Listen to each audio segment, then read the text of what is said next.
keeps us in our tracks. Bravely we prove in our striving, trudging together each day. Where there's a will, there's a way.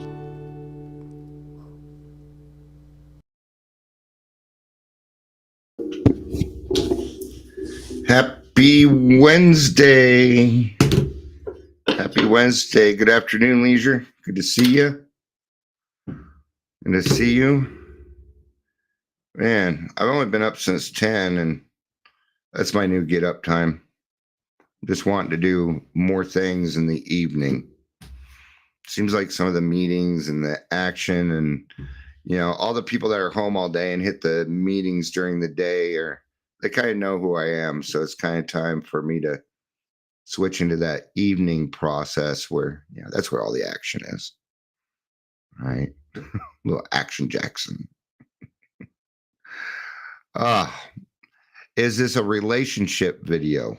No, it is not. It was, I was actually just talking with my friend, and good afternoon, Michelle. I was just talking with my friend, Christine. She is also in recovery. She did not go the AA route. She went a different route. She's an awesome person. We think a lot alike, and she gave me this topic. Because I told her, man, I need a topic. I have not gotten a topic yet together.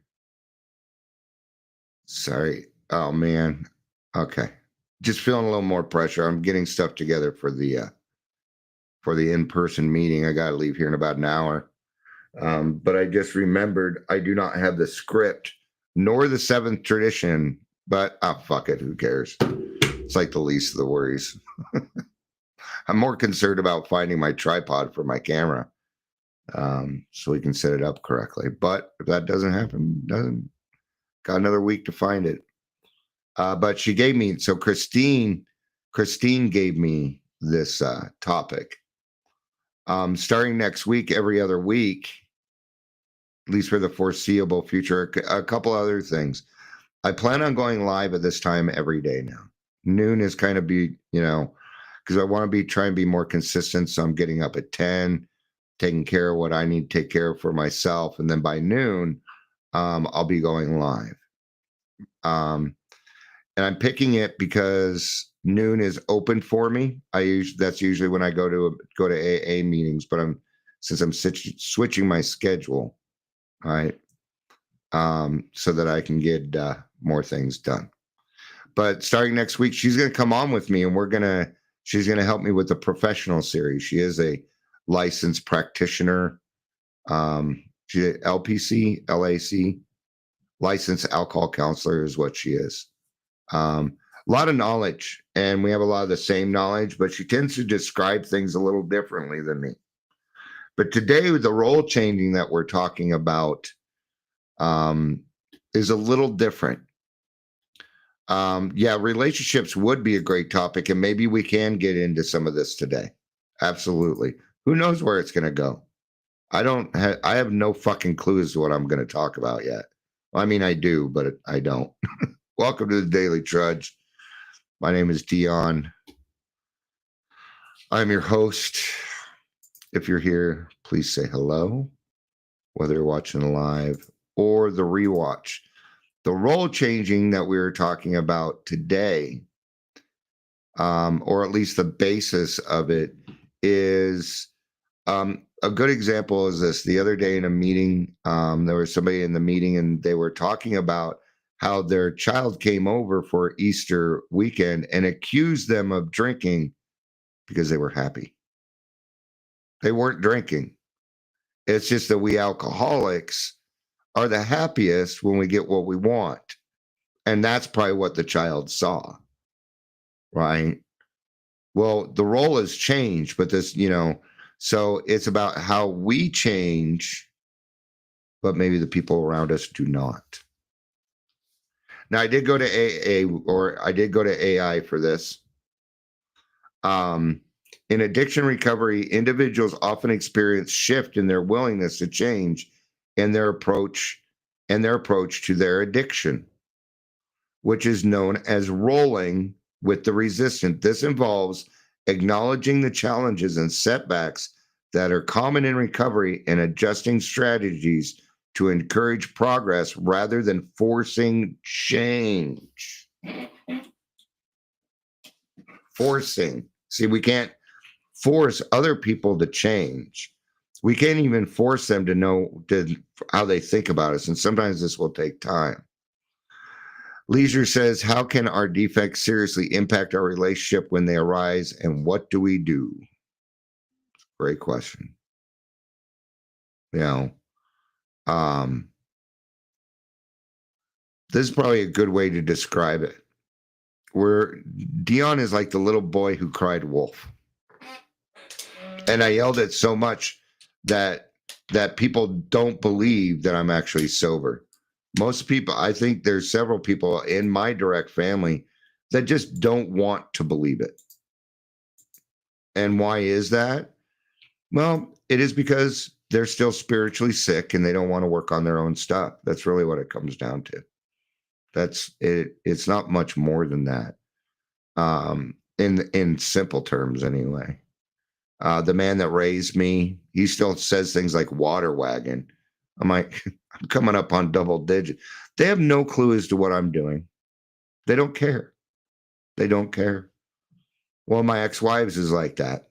Still talking shit. But they have also not gone out. So why do they do that?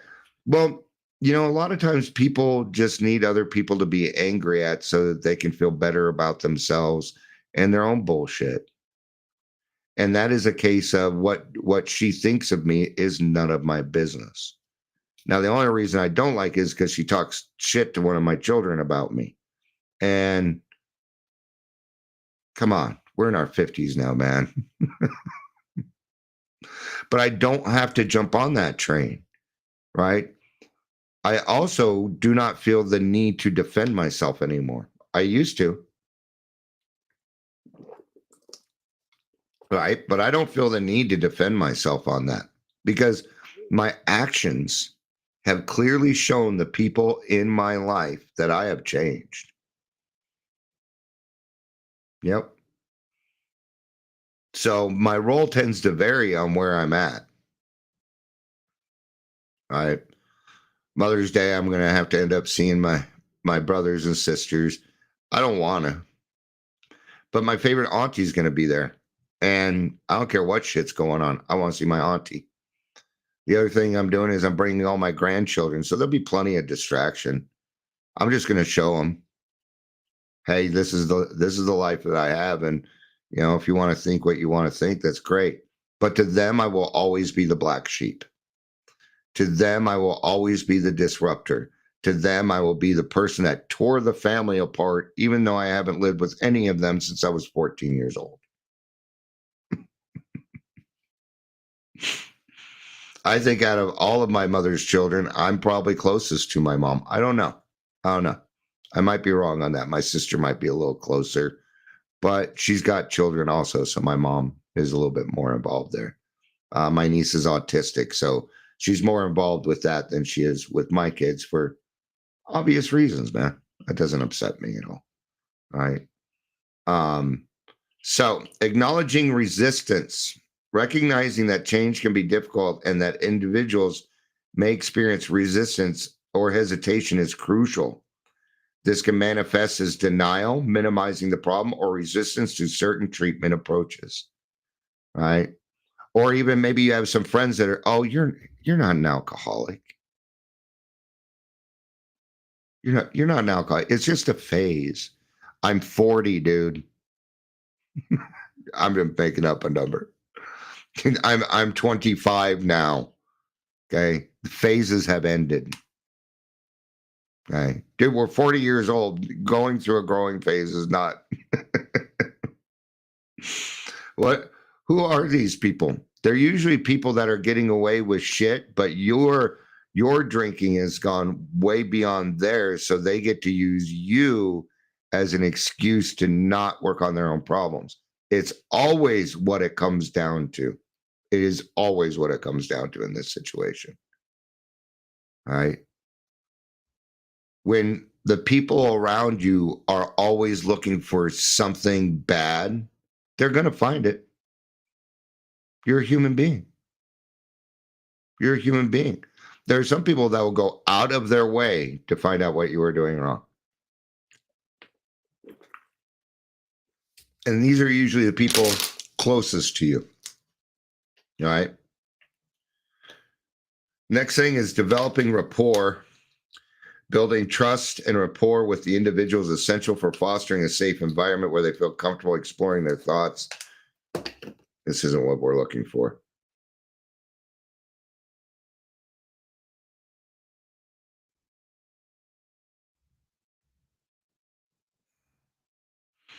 What are the 5 changes?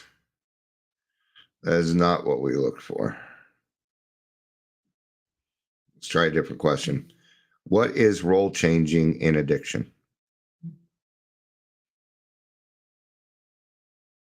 There we go. In the context of addiction, role changing refers to how individuals and family members adopt new or altered roles due to the presence of addiction. These changes can be both functional and dysfunctional, impacting family dynamics and the individual struggling with addiction. Right. And then what they did is they're listing the people, the roles. There's a thing out there, I've done it before, called the dysfunctional family. Right. And each one of those. So you have the first one is the substance user. That would be the substance user. So you, me, okay, the alcoholic, the addict. The other one, the next one is called the enabler.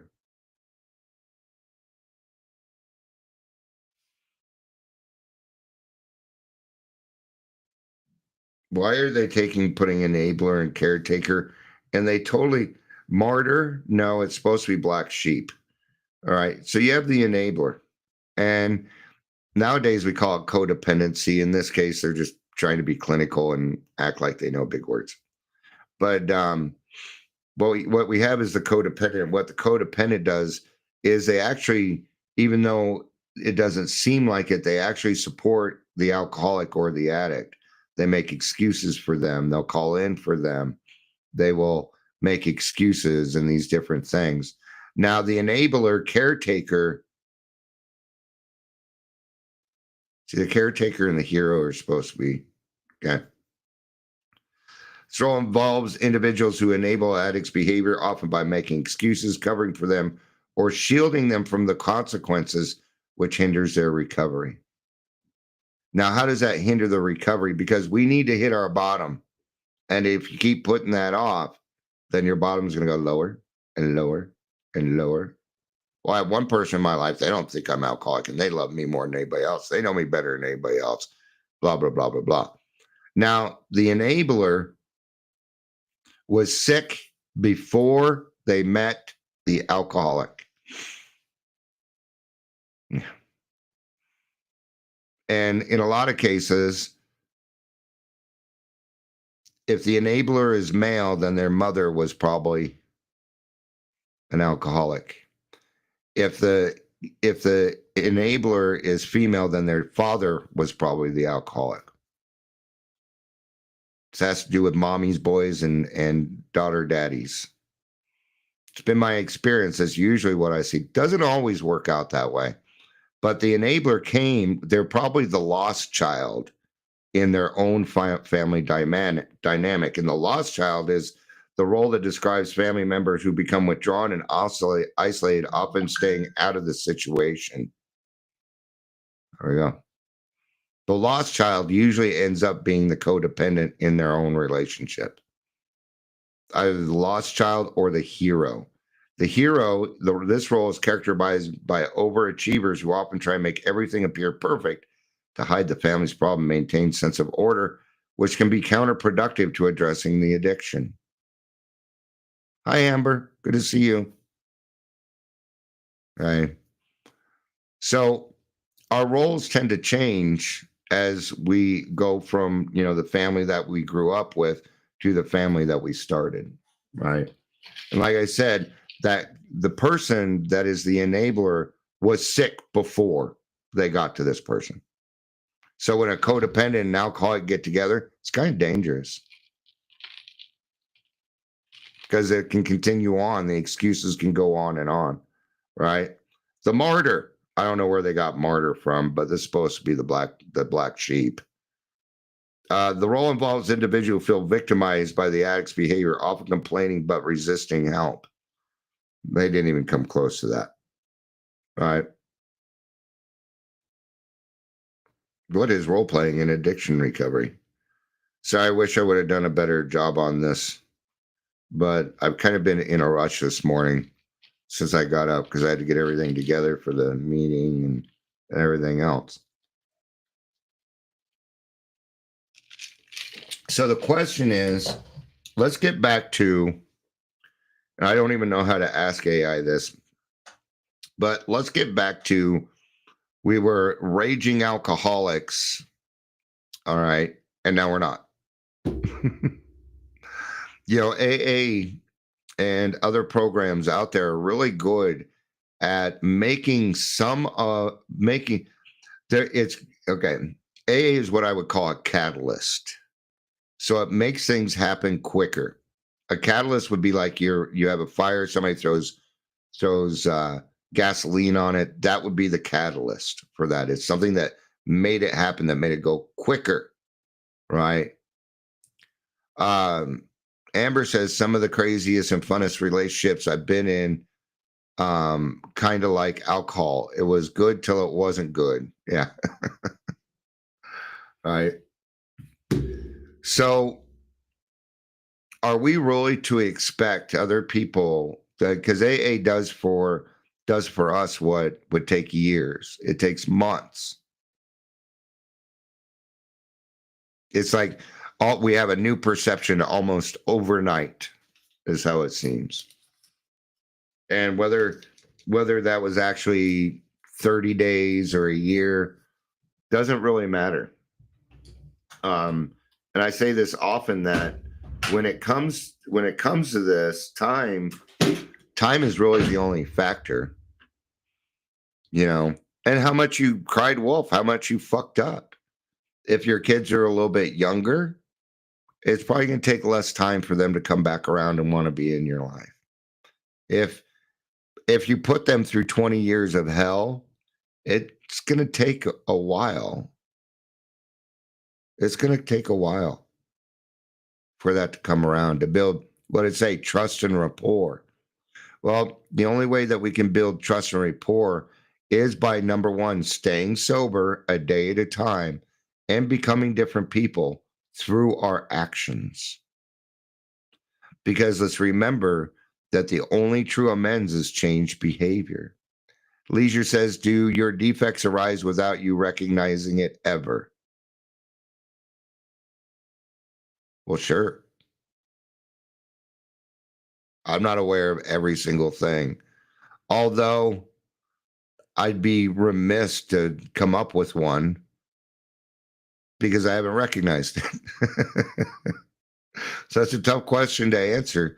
Usually, I think it's been a long while since somebody said something to me, that I didn't listen to and take a good look at. A great example that I was just talking to my friend Christine, and as a lot of you know, anyway, I don't need to get into that, but I'm going to be working on resources, and that means I'm going to be vetting. And usually my vetting is this: they're guilty until proven innocent. It was a necessity, but now that the playing field has been evened, I don't need to do that anymore. Right? There might be this sober living that I know is doing this and doing that, but that doesn't mean that the employees there are shitty also. That's not what that means. And she just wanted to bring that up to me because she knows I'm going to be doing this stuff. And she's absolutely correct. Just because they work for that company does not make them a bad person. Yeah. And we can work with that. Leisure says when it fucks you up, you recognize it. Yeah. Usually there's a consequence, right?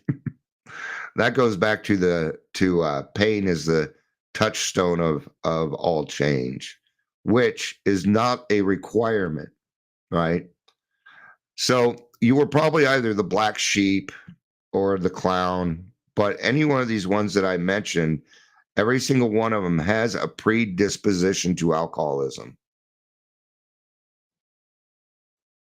Yeah. Every single one of them already have a predisposition just because their parent was an alcoholic. Does it always happen? No. No. It was me and my youngest brother that got the disease. My older brother and my sister, these are just the people I grew up with. I have 8 brothers and sisters. Actually, I have 9. Shit. Fuck. No, I have 8. It's 8. You know, and they still kind of treat me the same way that they did when I was drinking, and it's been 9 years now. Okay. But the thing is I don't need their attention anymore. That's why I'm going to bring all my grandkids for this Mother's Day, because I want them to see, because my grandkids will show them how things are going. My grandkids love me. I think they like the cookies that I give them all the time. I don't. No, they do like my attention. So our roles do change. It is also the black sheep or the person that changes in the family that makes the changes in the family. It's got to start somewhere. But you'll get a lot of resistance on that. Oh, we were doing great before you, because see, you were the focus of attention. And since you were the focus of attention, they didn't need to work on their stuff. Well, that's going to fester. That's going to turn into something else, usually trauma, right? Living with an alcoholic for 20 years is going to make anybody neurotic. I don't care who you are, because we do weird, absurd, crazy things. So your role is going to change in the family. You're going to be the change maker. And you can, and you have the best proof at all, because you were the quote unquote worst in the family, which, by the way, is not true. The enabler's usually the sickest. The one that didn't protect you from dad, but protected dad. Yeah. That person. Yeah. Or the other way around, where dad was protecting mom, but mom was abusing us. They protected her. Deny. Oh, they did that. Oh, no, they didn't. You're just crazy. You don't know what you're talking about. You're a kid. That's why in my house, this was the main word. Kids are to be seen, not heard. In other words, you don't get to share how you feel around here. That's what that was. And as a person who shares his feelings, God, that was kind of frustrating for me. Right. So it may never come to a point where some of my family don't recognize that I've become a different person. And until they take time to actually sit down with me and ask me pertinent questions, not when I go to these family functions, nobody asks me questions except, how are you? But it is what it is, right? There's also plenty of people in my life that are my true family, and those are the members of Alcoholics Anonymous. Not all of them are. Pastor is a good friend. My friend Christine. Yeah. So that role changes, but there's a reason for it. We're also, in your own immediate family with your kids and things like that. That's where you need to focus about. If your parents don't want to believe you, or if aunts and uncles, and then you know what? Fuck them. I know it sounds hard, but fuck them. May one day they'll come back around. Here's the key for me. No regrets. No regrets. My oldest brother, Scott, he did not. He blatantly said, no, I will not do the 9th step. Okay. He's not required to. Nowhere in there, Because, well, according to the ninth step, at this point, I shouldn't because it'll injure them or others. And that means mentally and emotionally also. He's got a master's degree in psychology, but he won't talk about his own problems. He's more concerned about everybody else's problems. What does that tell you? It's called transference. He was the hero. Okay. But he wasn't really, he played the role of the hero, but he wasn't very good at it. And he knows it. So I wrote him a letter that I did not send. If he was to pass tomorrow, would I be sad? Yes, I would, but I would not have any regrets. Same with every other single person in my family. I tried. Approached people several times, and they are not willing because they think that they know the program. Right? The man that raised me. Well, he doesn't want nothing to do with me. He never did. I have no regrets if he is to pass tomorrow. So we cannot live with regrets. Take care of those, and you'll find yourself a little bit more free from the bullshit and the guilt-laden crap. Those little snide jabs. All right. Best thing you can do is work on your self-esteem, because when you work on your self-esteem and you know who you are, then when somebody else says something in your mind, you know it's not true, and you will not feel the need to defend yourself. That's been my experience on it. So, can I apologize? I feel like I could have done better with this. But that's the gist of what I got. I kind of need to get going. I need to leave here in a half hour, and I want to make sure that I'm prepared, because when I feel like I'm rushing around, my anxiety comes out, and no. So I give myself an extra 10 minutes so I can make sure that I don't have to run around in ADHD mode and find more bruises on my body tomorrow because I ran into walls. I think a lot of you know what I'm talking about. All right, we will see some of you in about an hour. We have the 2:00 meeting today. That's where I'm going. We're doing a testing. Yeah. We're going to keep it with that. And then we got the 5:00 meeting today. We now meet Monday through Saturday at 5 p.m. And I strongly recommend that you check out our meeting. They're really good fucking meetings. I feel those meetings make me feel like I'm back in the AA that I should be in. Right. And now, since we're meeting 6 days a week, you can make it your home group. And what is that? Well, it's growth. It's growth. And it's exciting. It's exciting that we're all growing together as a group. Bunch of hopeless, helpless, chronic alcoholics making a difference. There's nothing more beautiful, man. There's nothing more beautiful. And I'm willing to take my personal time to get things set up so we can do it. I don't mind at all. Yeah. Okay, I end with this because it was funny. Yesterday, I thought somebody else would chair, but I changed the times, but it wasn't them. And I ended up chairing. I'm like, okay, well, I'll chair and host and do the timer and do this. And Amber put in chat, she's like, can you go ahead and speak for me because you're doing everything anyway? That was so funny. I'm like, sure, let's talk about shirt. All right. Thank you, everybody, for being here. I appreciate it. I hope you have a great day. I don't know. I might be back a little bit later. Who knows? Thank you, everybody, for everything. There's a new podcast out. Bill told this story with us. Great guy. Cool story.